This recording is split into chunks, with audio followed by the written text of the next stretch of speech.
Listen, third straight win. I mean, a big opponent, a big name. Talk to me about how you feel getting the victory tonight. Victory is always great. I wish I would have done a little bit more in the fight to really secure that thought in people's head that I'm really just kind of working my way towards title contention. But honestly, a win's a win. Yeah, no question.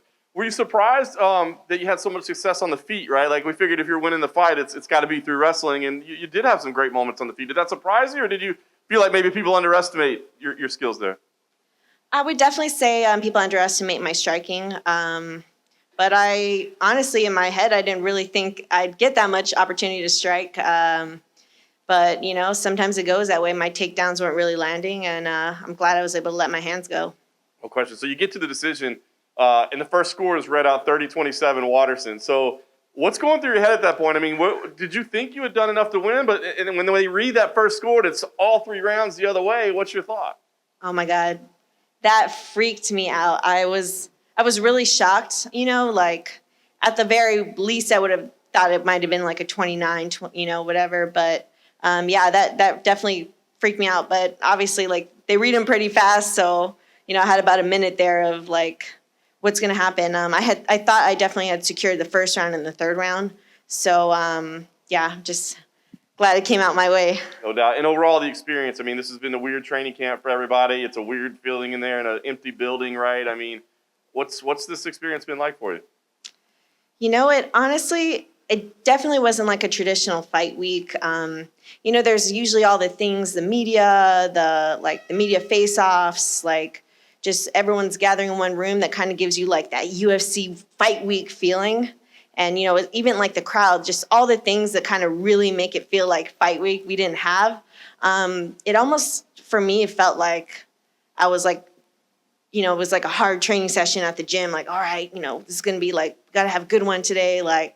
But it's a little bit of a surreal feeling, to be honest. No question. Last thing for me, what now? Another win? I mean, you're on a roll here. Who do you see? Is there a name that you want to see next, or a time that you want to fight? What makes sense for you next?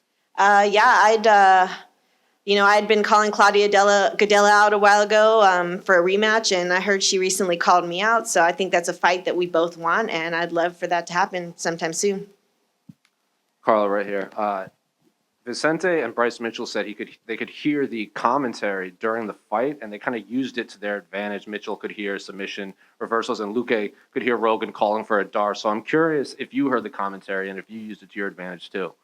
I heard it was such a weird thing because normally you hear the crowd and you kind of might hear it faintly, but it was total you could hear everything. And I even heard Cormier saying I haven't even watched fight yet. She needs to mix her takedowns and her striking. She's just going for a takedown or just striking. I'm okay, mix them in, go for some fakes. I definitely heard it and tried to use it to my advantage, even though unfortunately I wasn't able to secure another takedown. But. Could you hear her corner too? I did. I kind of expected to hear a corner mindset wise because I know their gym's pretty from what I've my experience of hearing them corner very whoa that was amazing, that was beautiful. They're they definitely call things out, and I think they do that. I don't know, maybe for the judges' sake or whatever, but I definitely I especially with no crowd, I definitely was able to hear her corner. Was it comparable to fighting on Tough with no crowd? I would say it's it was a happy medium because on Tough, we did have a crowd. We had our whole team, so they were screaming their hearts out for you, and then you were fighting in the place where you trained every day, so it did feel more like training. But here it was weird because we were in the same big cage, the lights, the stadium, but no crowd, so it was kind of just somewhere in the middle. It felt like. And one final one. What did you make of the Jacare news last night after he was pulled after testing positive? I think it was a little bit a couple things go through your head. You're oh my God, are they going to cancel the card? What's going to, stress now? But then, it was it was a little bit scary to hear that. But, the fact that he was asymptomatic and wasn't experiencing any real illness, I'm glad that his health is going to be okay and stuff, and that we were all still able to fight. And I think the precautionary measures that the UFC took all week to keep everyone separated enabled them to be able to put on a show like this, because it's like, okay, well, he didn't have contact with anyone else, so we're still good. So I think the UFC did a really good job. This rematch with Cowboy Cerrone to head to the first knockout in August of 2000. Caroline, we have you on. Thank you. Hi, Carla. Big congratulations on your performance tonight. Split decision win. Are you happy with that performance? And how tough of a test was it for you? I wish I would have done more and been able to secure more like takedowns and done more on my feet, but I'm happy with the win for sure. Well, it puts you on a 3-fight winning streak now. I mean, of course, I'm sure the route is back to fighting for the belt. What a great story that will be after being the inaugural champion. Where do you feel that you go next after this performance? I think a great fight for me is Claudia Gadelha. We had a very controversial split decision a couple years ago, and I called her out, and she's recently called me out. So I think that would be a great match to make. Absolutely. You've had some tough tests coming off the last fight and, of course, went to the split decision tonight. In terms of your own performance, you said you wanted more. What do you feel you could have done more in there tonight? I feel like I could have let go of my hands a lot more and just kind of gotten in more and just really like pushed the pace and, just gone after it more. Was it difficult to get the takedowns? It was. I would definitely say she was very good at like moving on her feet and very elusive. Like she was good at keeping that social distance. Like every time I went in, she would like back up and just, just keep that range. So it was a little pretty difficult to get her down. Everyone's been practicing that social distancing. It's playing out in the fight, hey? Talking of which, what was it like having no crowd in the arena? I know you've been used to tough and not particularly having too many people around with that, but when it comes to a big event like this, a pay-per-view, how did that feel? It was a little bit different because, tough was we had such a short walk, and this was like the same walk we normally do, like that big, long, walkway, but just it was like I tried to tune people out, but it was weird not having to tune anybody out. It was a little strange for sure. Well, you always show us your toughness, and thanks for putting on a great show tonight. Best of luck with the next one. Thanks so much. Next, we have James Lynch from The Score. Hey, Carla, congratulations on the victory. When they said 30-27 on the scorecards, how nervous were you? Because you never really know with the judges sometimes. I'm not going to lie. I was lightweight freaking out, because if somebody saw it like that one-sided, then it's kind of scary when another judge might think they got 2 rounds, or you never know. And I was definitely pretty worried, but fortunately they read him out pretty fast, so I was able to get that win. You've been on a roll, like Caroline mentioned in that question, 3 straight fights. Has there been anything that you can cite that has really changed things for you? Because you've really looked incredible over these last couple fights. Thanks so much. I think after I lost 2 in a row, that was my first time in my career ever losing 2 in a row. And to me, that meant I had to really step back, go to the drawing board and make some adjustments and evolve. So I really just took a good amount of time off, and I think I made a lot of adjustments, and I think it's shown. And you mentioned Claudia Gadelha. She's actually fighting Angela Hill. Would you want the winner of that fight, or is there another opponent that would come to mind? Oh, I'll take the winner of that fight. I've actually fought both of them, so I'm definitely game for that.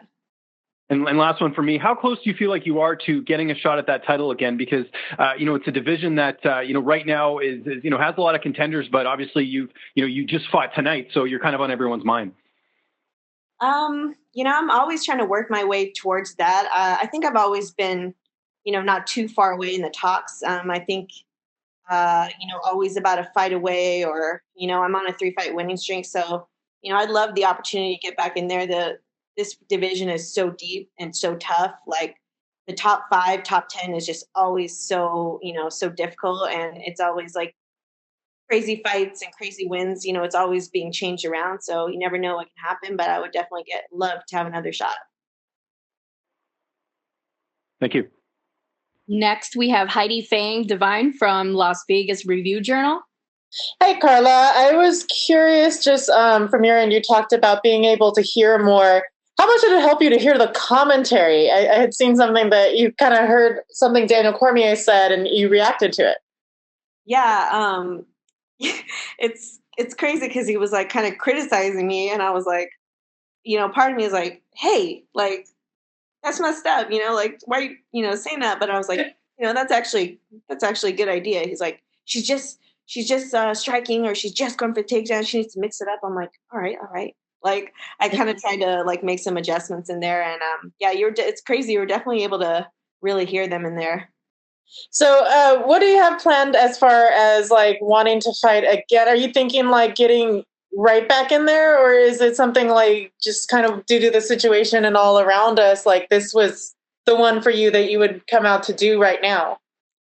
I never like to look too far ahead. I would definitely like to. It's been a really long camp, to be honest. Like I've been preparing for this fight since like early January. Like I think I found out January 4th, so it's been like close to like 4 months of training, and just mentally, I think I would like to take a little bit of a break, a couple weeks, kind of just chill mode, like pretty much everyone's been doing in quarantine, but I haven't really gotten to super chill because I've been training hard for this fight. So yeah, I think like a little bit of time off, and then I would definitely like to get right back to it. Great. Thank you, Carla. Thank you. And last, we have Gabriel Gonzalez from Cage Side Press. Hey, Carla, congratulations. I just want to ask, what are your thoughts when you're hearing one scorecard 30-27 for Michelle and then another one 30-27 for you? I'm not gonna lie, I kind of freaked out for a second there. It's kind of scary because if somebody sees it that one-sided, then you don't really like know how it's gonna come out. And it was crazy that one judge saw. I think one judge gave me all 3 rounds too, so it was kind of like very lopsided judging. And I'm not sure how they've been calling the fights like all night, but I thought that was a really weird call, and it definitely freaked me out. A lot of people notice in the third round, we just saw a really significant uptick in your volume. Was that the advice in the corner, or was it just that sense of urgency going into that last one? Yeah, my coach, Colin Oyama, told me, he was like, yeah, you really need to pick it up this round. You won that first round. Second round was questionable. You need this round. Give it everything you have. Put out the gas tank. Like, let's go. So, I just really pushed it. And one time my coach yelled at me like I had a good, strike. He was like, more than one. I was like, okay. Like, so I really just try to put it together and listen to my coach. Finally, the fight was previously scheduled for the Portland card. Can you just talk about the changes that you had to make in terms of grabbing training partners and everything else in terms of the camp and the shortened one? Yeah, in the beginning of my camp, like a lot of my training partners and a lot of my coaches were like not a part of it. I was lucky enough that one of my coaches came out of quarantine to come help me once we got rebooked the fight. My coach Matt and my coach Colin Oyama stuck with me through the whole thing, and we were training hard the whole time. Awesome. Congratulations again. Thank you. Well, I guess we have one more. Danny Segura from USA Today, MMA Junkie. Hey, Carla. I just have a couple questions about the crowd. Would you say you fight better with or without the crowd? Like, how was your experience?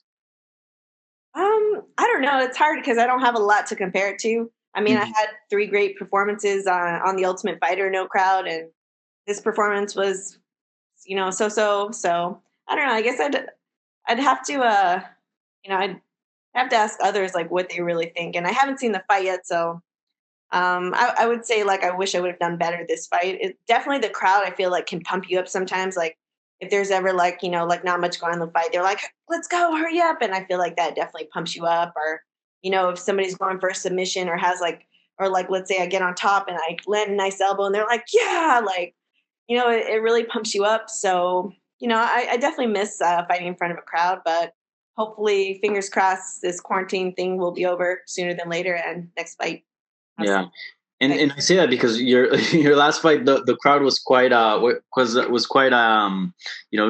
lively in Mexico. So you kind of had the polar opposites. You know what? Actually, now that you mention that, I'm actually stoked that I didn't have a crowd this fight, because the last, I feel like I have like a little bit of traumatic experience from last time because fighting like the hometown star in Mexico City, and I had a beer poured on me as I was walking out after the fight. Like, it was crazy. So I would definitely say that I'm kind of happy that it was nice not having, like any hate or any beer Right. poured on me. Yeah. And just lastly for me, do you think it makes enough of a difference for it to be something to focus on and try to prepare for? Like, could you see the lack of crowd potentially influencing an outcome of a fight? That's really hard because, how do you truly prepare to be in this scenario, like at a fight, other than just being here? I mean, you can't replicate, a huge stadium. Like, it's not like we can go train, at a stadium because nobody's even allowed in these places. So, and it's at the gym, it's just usually your teammates. So I would say everything's worth trying to prepare for. Mm. I would say it's probably pretty difficult to prepare for like a circumstance like this. Okay. Thank you, Carla, and congrats. Thank you. Thank you, Carla. You are finished. Have a great night. Bye. Thank you. Bye.